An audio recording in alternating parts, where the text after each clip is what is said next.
아멘. 할렐루야. 오늘도 예수 그리스도를 깊이 묵상하시고 성령님과 깊은 영적인 교제를 나누시는 한날의 삶이 되시기를 주님의 이름으로 축원합니다. 온라인으로 참여하는 자리에도 동일한 은혜가 있을 줄 믿습니다. 오늘 말씀의 제목은 하나님 나라 백성의 거룩한 의무, 하나님 나라 백성의 거룩한 의무입니다. 오늘 말씀은 크게 두 부분으로 나눌 수가 있습니다.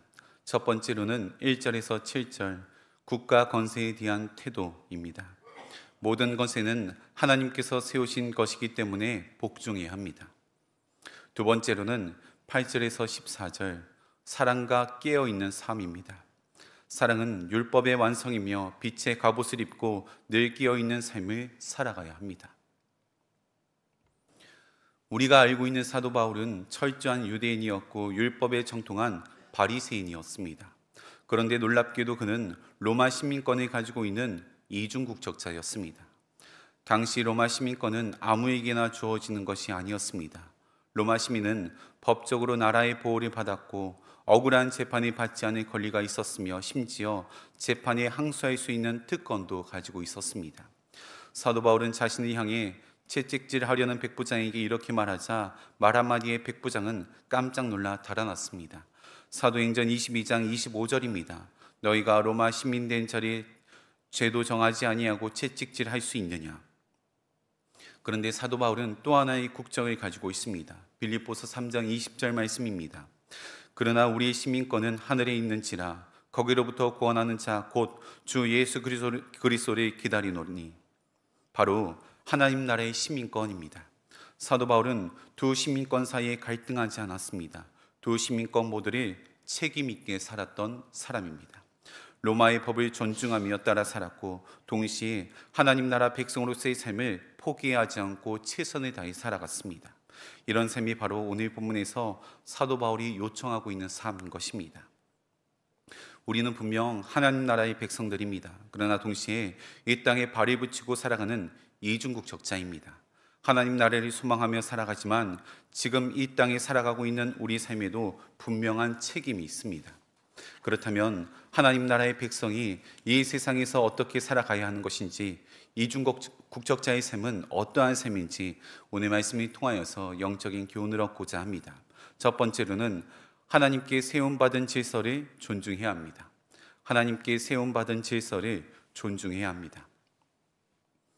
건세자들에게 복종하라, 이 말을 듣는 사람마다 숨이 턱 막히고 답답한 마음이 드실 것입니다. 왜냐하면 현실 속의 건세자들은 늘 정의롭지 않기 때문입니다. 불합리하고 때론 악하고 때론 사람을 억누르고 상처 주는 건세자들이 많기 때문입니다. 그런데 그런 건세에도 복종하라고 하니 마음이 꽉 막히는 기분이 듭니다. 정말 하나님께서 저런 사람도 세우신 것인가? 부당한 권력에도 복종해야 하는가? 이런 의문이 들 것입니다. 그럴 때 우리는 성경 속에서 말하고자 하는 의미를 깊이 있게 고민해 봐야 한다는 것입니다. 오늘 본문의 말씀 1절입니다. 각 사람은 위에 있는 권세들에게 복종하라. 권세는 하나님으로부터 나지 않음이 없나니 모든 권세는 다 하나님께서 정하신 바라. 여기서 권세는 단순히 정치적인 권력이나 정보를 뜻합니다. 그러나 더 깊이 들여다보면 하나님께서 이 세상에 세우신 질서 전체를 말하고 있다라고 볼 수가 있습니다. 사도 바울은 지금 단지 세상 정부에 무조건 복종하라고 말하는 것이 아닙니다. 그가 이 편지를 쓸 당시 로마 정부는 결코 의롭고 믿음직스러운 정부가 아니었습니다. 오히려 기독교인들이 핍박하고 박해하였던 나라였습니다. 그럼에도 사도 바울은 건세들에게 복종하라 말하고 있는 것입니다. 왜냐하면 하나님의 주권을 믿기 때문입니다. 세상의 권세가 아닌, 하나님보다 높아서가 아닌 그 위에 계신 하나님께서 그 질서마저도 다스리시는 분이심을 믿기 때문인 것입니다. 하나님께서는 세상의 모든 권세 위에 계신 분이십니다. 이 사실을 믿기에 하나님의 말씀에 복종하며 저희들은 살아가는 것입니다. 다윗은 두 번이나 사울 왕을 죽일 수 있었던 기회가 있었습니다. 첫 번째로는 사무엘상 24장에 나오는 엔게디 동굴에서의 사건입니다. 사울은 블레셋과 전쟁을 마치고 다윗을 쫓아 엔게디 광야로 왔습니다. 사울 왕이 용변해 보기 위해서 동굴로 들어갔는데 그 동굴 안에 다윗과 그의 부하들이 숨어 있었던 것입니다. 사울 왕은 완전히 무방비 상태였습니다. 이때 다윗의 부하들은 왕이시여 하나님이 당신께 주신 기회입니다. 지금 죽이시죠. 그러나 다윗은 사울의 옷자락만 잘라 베어 그를 보내주었습니다. 두 번째로는 사무엘상 26장에 나오는 말씀입니다. 사울 왕의 진영 안에서의 사건입니다. 다윗을 쫓던 사울이 진영을 칠 때 밤에 진영 깊숙이 잠든 상황이었습니다. 다윗과 그의 부하 아비새는 함께 몰래 진영 안으로 들어갑니다. 사울은 깊이 잠들어 있었고 그의 창과 물병이 머리 위에 놓여 있었습니다. 아비새가 말합니다. 하나님께서 원수를 당신의 손에 넘겨주셨습니다. 한 번에 찌르겠습니다. 그러나 다윗은 거부하였습니다. 그를 죽이지 말라. 그는 여호와의 기름 부음을 받은 자니라. 다윗은 사울의 창과 물병만 가지고 돌아왔습니다. 분명 다윗은 자신을 괴롭히는 사울 왕을 죽일 수 있었던 기회였습니다. 그러나 다윗은 이렇게 말합니다. 사무엘상 24장 6절 말씀입니다. 내가 손을 들어 여호와의 기름 부음 받은 자를 치는 것은 여호와께서 금하시는 일이니 그는 여호와의 기름 부음을 받은 자가 됨이니라. 다윗이 사울 왕을 죽이지 않았던 이유는 단 한 가지입니다. 하나님께서 기름 부어 세우신 종이라는 것입니다. 사울 왕이 무섭고 그의 보복이 두려워서 그런 것이 아닙니다. 하나님께서 세우셨다는 것을 분명하게 믿기 때문에 그 말씀 가운데 복종하였던 것입니다. 사랑하는 성도님들, 6월 3일에 대선이 있는데 대한민국에 세워질 대통령과 위정자들을 봐도 답답한 마음이 들 때가 있습니다. 주변에 부정부패를 일삼는 권력자들이 참으로 많이 있습니다. 인간적인 생각으로는 그런 자들을 어떻게 해서든 끌어내야 한다 생각이 듭니다. 그러나 우리가 순복하는 이유는 단 한 가지, 하나님을 믿기 때문입니다. 온 우주 만물이 주관하시고 다스리시는 하나님을 믿고 있고 하나님께서 세우신 분명한 이유들이 있음을 믿기 때문입니다.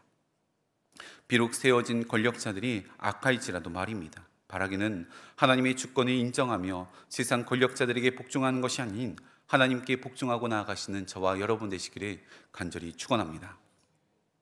두 번째로는 사랑의 빛 외에는 아무 빛도 지지 말아야 합니다. 사랑의 빛 외에는 아무 빛도 지지 말아야 합니다. 인생은 관계의 연속입니다. 우리는 매일 사람을 만나고 그 만남 속에서 기쁨도 누리지만 아픔도 겪습니다. 가깝기에 더 아프고 사랑했기에 더 실망스럽습니다.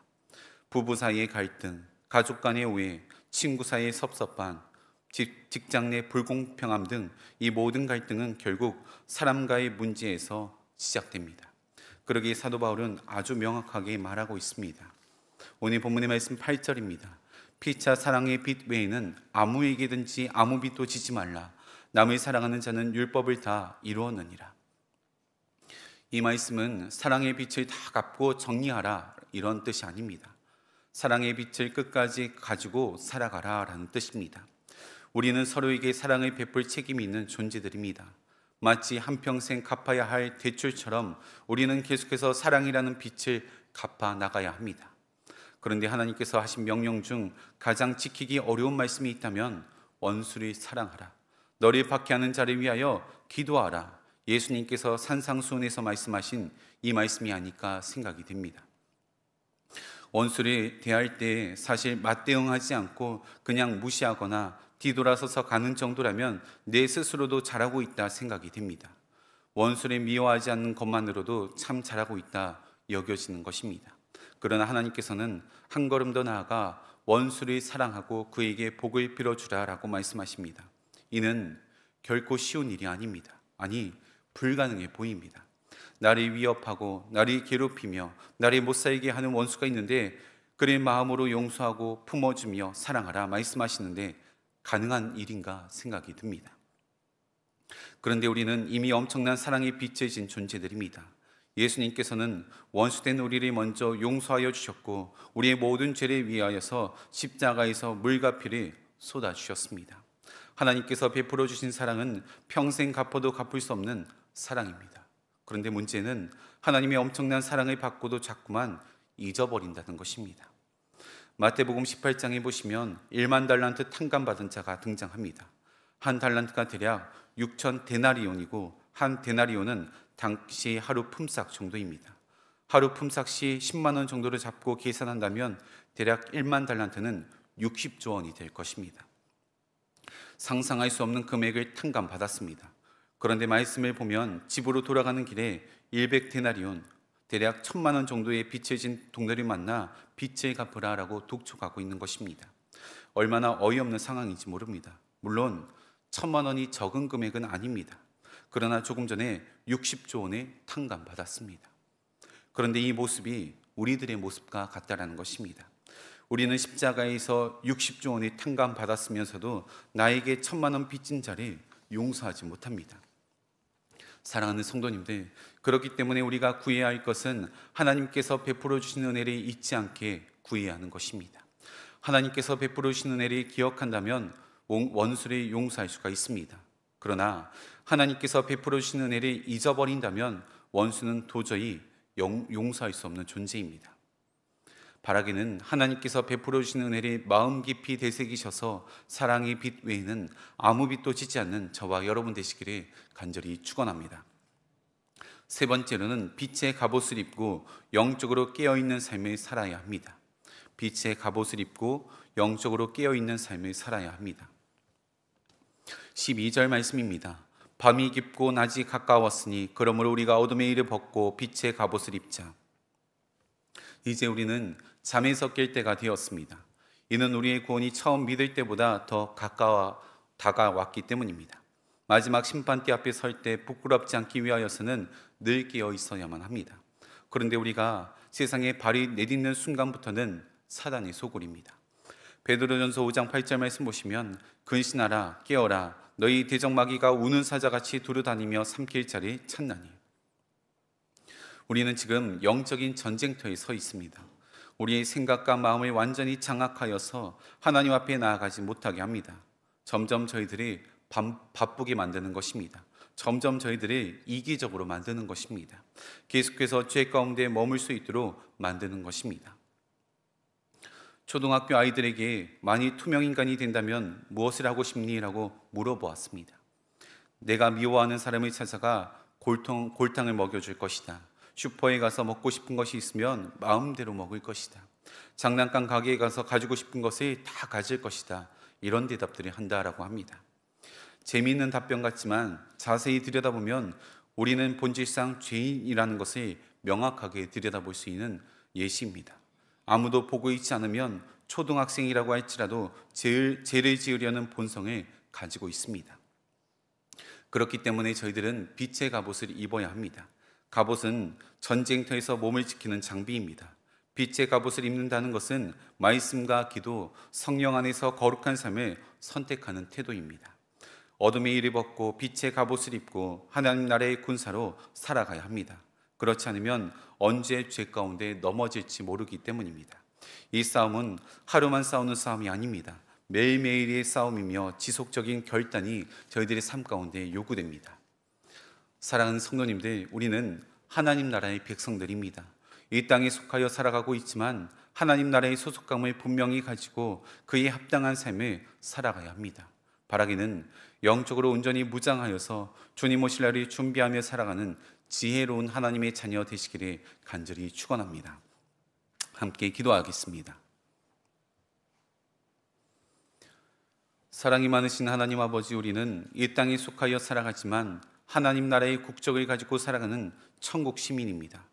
이 세상의 가치관을 가지고 살아가는 것이 아니라 하나님 나라의 가치관을 가지고 살아갈 수 있도록 우리의 삶을 인도하여 주시옵소서.